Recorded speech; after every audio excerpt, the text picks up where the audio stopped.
கடந்த 2 நாட்களுக்கு முன்னால் கூட பொது சுகாதாரத்துறையின் சார்பில் ஒரு விரிவான அறிக்கை ஒன்று பத்திரிகைகளுக்கு தரப்பட்டிருக்கிறது.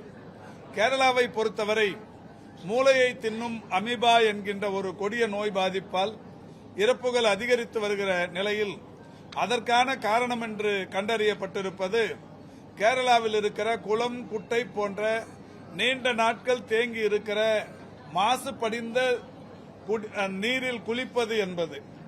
அந்த குளங்களில் தூர்வாரப்படாமல் சேறு நிறைந்த குளங்களாக இருந்து அழுக்கு படிந்த அந்த தண்ணீரில் குளிப்பதினால் அந்த அவருடைய மூக்கின் வழியே அந்த வைரஸ் பரவி மூளையை பாதித்து காய்ச்சல் பாதிப்புகள் ஏற்பட்டு பிறகு இந்த உயிரிழப்புகள் என்பது நடைபெற்றுக் கொண்டிருக்கிறது. எனவே அது மட்டும்தான் பிரச்சனையை தவிர்த்து ஆறு, ஏரி போன்ற பெரிய நீர்நிலைகள், அது ஆறு அது ஓடினே இருக்கும் அந்த தண்ணி, அதுல குளிக்கிறதால எந்த பாதிப்பும் இல்லை.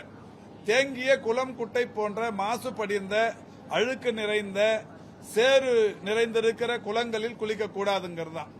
அதே மாதிரி பெரிய ஸ்விம்மிங் பூல்லாம் கூட இருக்கும், பல ஆண்டுகள் ஆயிருக்கும் அதை கிளீன் பண்ணி, அது கீழே வந்து பாசி படிந்து ஒரு மாதிரி அழுக்குத்தன்மையோடு இருக்கும். அந்த மாதிரி நீரில் குளிக்க கூடாது. இந்த கேரளாவில் மட்டும் இல்ல, தமிழ்நாட்டிலும் கூட அந்த மாதிரியான நீர்நிலைகள் இருந்தால் குளிப்பதை தவிர்த்து கொள்வது நல்லது. அதன் மூலம் தான் அந்த மூக்கின் வழியாக ஏறுகிற அந்த நீர், அதிலிருந்து பரவுகிற வைரஸ், மூளையை தின்னும் அமீபா, அந்த மாதிரியான உயிர் பாதிப்புகளை ஏற்படுத்துகிறது. இது ஏற்கனவே நம்ம தமிழ்நாட்டில் இருக்கிற அனைத்து சுகாதார மாவட்டங்களிலும் மாவட்ட சுகாதார அலுவலர்களுக்கு இந்த தகவல் தரப்பட்டு எல்லா இடத்திலும் இது விழிப்புணர்வு ஏற்படுத்தி இருக்கிறாங்க. சபரிமலைக்கு ஆன்மீக சுற்றுலா செல்பவர்களுக்கு குறிப்பா இந்த மாதிரியான ஒரு வழிகாட்டி நெறிமுறைகளை கேரள மாநில அரசும் சொல்லுகிறது, நாமும் கூட தொடர்ந்து சொல்லி வருகிறோம். இல்ல அந்தந்த மாவட்டங்கள்ல விழிப்புணர்வு ஏற்படுத்தப்படுகிறது. விழிப்புணர்வுங்கிறது ஒண்ணுதான். தேங்கிய மாசு படிந்த அழுக்கு நிறைந்த சேறு நிறைந்த குளம், குட்டைகளில் குளிக்க கூடாது என்பதுதான்.